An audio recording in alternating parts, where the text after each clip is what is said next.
bahasa Batak, ya, bahasa Batak yang dianggap itu cukup kuat penggunanya, tapi menurut Pak LBH Pak Luhut itu lalu mengalami kemerosotan juga. Sedangkan yang kuat, yang hari-hari ya, ini bahasa istri saya ya, orang Batak ya, dia kalau ketemu saudara pada bisa bahasa Indonesia harus bahasa Batak begitu ya, sehingga saya belajar untuk menggunakan bahasa Batak begitu ya. Itu pun mengalami penurunan, apalagi yang tidak punya. Jadi kalau ada upaya untuk melestarikannya, saya kira itu puji Tuhan ya, bisa sedikit tidaknya mempertahankan untuk pelambanan kemerosotan itu, karena kalau hilang bahasa Pamona, hilang identitas kita ya. Makanya salah satu visi dari GKST Gloria juga Haleluya itu adalah mempererat persaudaraan supaya bahasa Pamona ada budayanya juga masih ada. Jadi gereja ini selain sebagai pelayanan juga dia punya visi sosial ya, ada visi kebersamaan.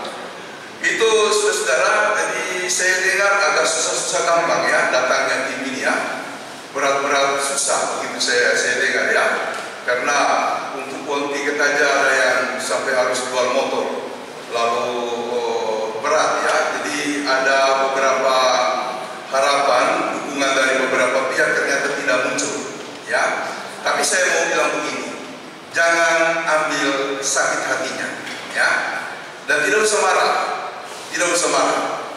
karena memang budaya. Sebab saya diajarkan oleh pengalaman, apapun yang saya hadapi lalu kemudian pahit, diperlakukan tidak baik, saya ambil positifnya, maka itu saya bisa bertahan.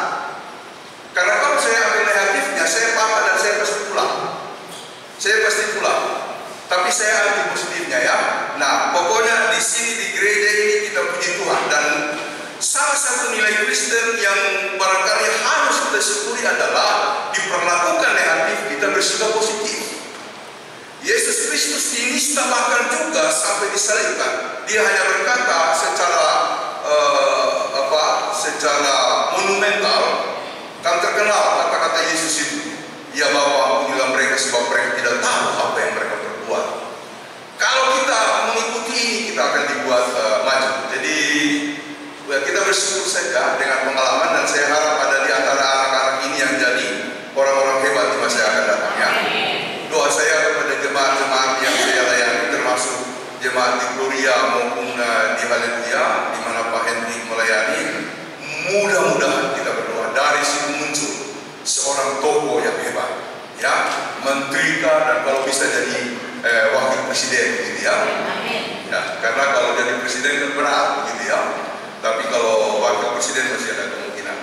Saudara, sedikit saya cerita. Waktu kerusuhan Poso terjadi, saya diskusi dengan seorang bapak, tim 9-nya Ibu Megawati, waktu itu presidennya Megawati, yaitu Pak Bowo Pangindahan.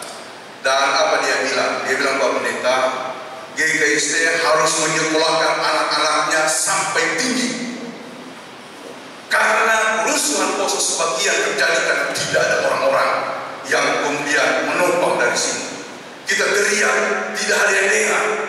Kita melapor, tidak ada yang peduli. Bahkan kalau tidak salah dulu Bapak ya, saya waktu itu senang sekali ya mau ketemu dengan Megawati ya. Waktu itu forum komunikasi dalam rangka membantu kerusuhan Poso, mau berangkat kumpul di GPIB Immanuel, saya ikut mau ketemu presiden gitu ya. Tiba-tiba pagi-pagi sebelum berangkat ada info bahwa dibatalkan, dialihkan ke pihak yang lain. Saya tidak usah sebut namanya. Ya, orang Makassar bilang sama Tonji, dia harapkan ke pihak yang lain itu tidak percuma begitu ya.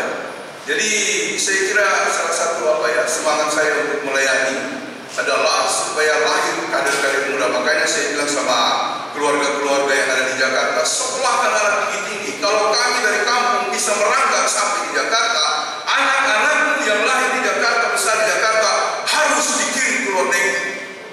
Supaya langsung kita orang tuanya ke sini, mereka yang langsung luar negeri. Jadi begitu. Oke, itu satu hal yang saya kira perlu kita pikirkan.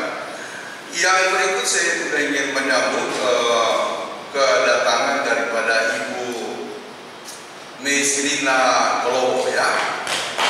Ibu Meslina ini adik daripada Ibu Herlina Kolobo, datang untuk berobat ya.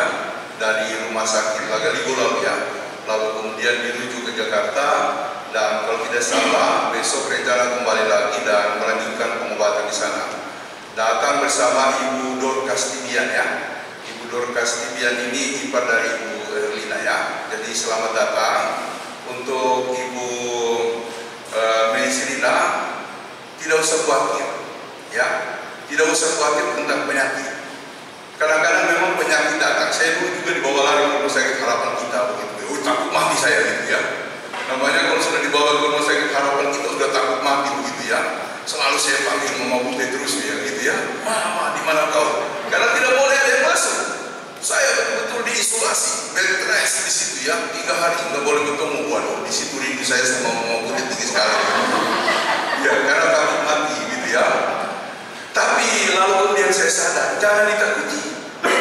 Bahkan kalau perlu kita mengatakan Tuhan, saya sakit, saya lemah, pakailah saya untuk melakukan kehendak.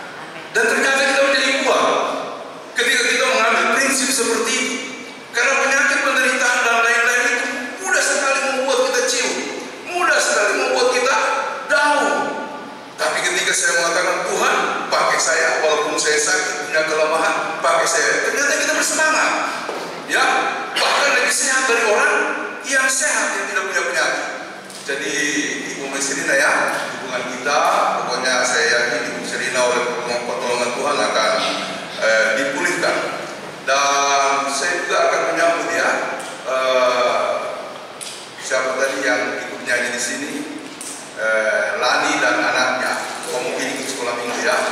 Lani Bajati dan anaknya Glorian ya, Sevanya Abigail ya Bajati. Nama Gloriani itu dari Gloria ya.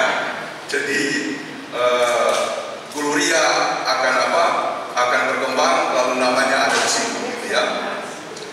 Kebetulan juga nama Gloria itu selain selain dari nama GKST Gloria juga karena lahir di bulan Desember, tanggal 17 Desember yang lalu. Yang lahir lalu di bulan Desember itu ada 2. Gloriani tanggal 17, sebelumnya tanggal 15 itu anaknya Odinya, Sevanya, dan kemudian dalam rangka Natal menggunakan kata Natalia ya. Ya, jadi Sevanya, Natalia, Waneka begitu ya. Kata Sevanya ini banyak ya. Gloriani Sevanya, ya, Sevanya Waneka, lalu kemudian Chloe Sevanya begitu ya. Siapa lagi yang Sevanya begitu ya? Nanti kita buat grup Sevanya begitu ya. Ya, Gabriela Sevanya, oh luar biasa. Oke, jadi semoga kita tetap dalam topangan kasih Tuhan untuk kehidupan kita selanjutnya, dan yang lain mungkin ada yang baru datang, nanti kita ada perkenalan. Saudara-saudara, tema hari ini berbunyi, jadilah bintang terang di tengah-tengah kelemahan dan keterbatasan kita. Saudara, saya dulu di Palu ketemu Pak Edi Bunda, Pak Bente pasti kenal, Pak Opa pasti kenal, yang lain mungkin pasti kenal. Jadi dia bilang kepada saya, Pak Pendeta, jadilah bintang. Itu pesannya dia, dan saya tidak terlalu mengerti apa yang dia maksud jadilah bintang. Tapi lama-kelamaan saya merenungkan, mungkin dia berharap bahwa saya harus bersinar.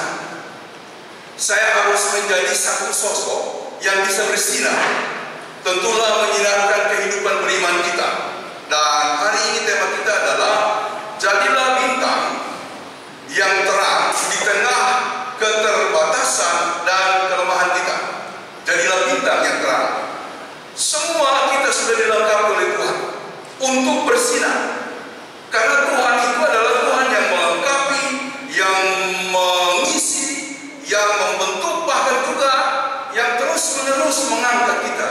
Jadi kalau tema tadi diangkat, sebenarnya dasar utamanya karena Tuhan selalu melengkapi kita, tidak ada yang tidak dilengkapi. Saudara-saudara, beberapa hari lalu saya dengan istri pergi mendoakan seorang ibu, namanya Ibu Riti. Dia dulu kerja bagus tapi di PHK, sekarang dia berusaha jualan kue penada dan lain-lain. Jadi dia cerita kemarin, pada waktu saya memulai usaha, saya punya uang cuma 50.000. 50.000 ini dapat apa? Tetapi dia mulai beli bahan, dia olah kue sedapatnya, lalu kemudian dia titipkan. Dia dapat untung cuma 500. Ya, dia bilang mau jadi apa? Mau dapat apa? Cuma 500. Tapi dengan keuntungan itu, modal yang ada dia olah lagi. Tahu-tahu dia ketemu, ya, seseorang yang memesan kue banyak sekali. Dan itulah kemudian yang dia jadikan modal untuk membeli beberapa alat. Dan yang menarik begini, saudara, dulu waktu dia masih gadis atau masih kerja malah, ibunya itu kan selalu beli barang-barang, ya, untuk bikin inilah, bikin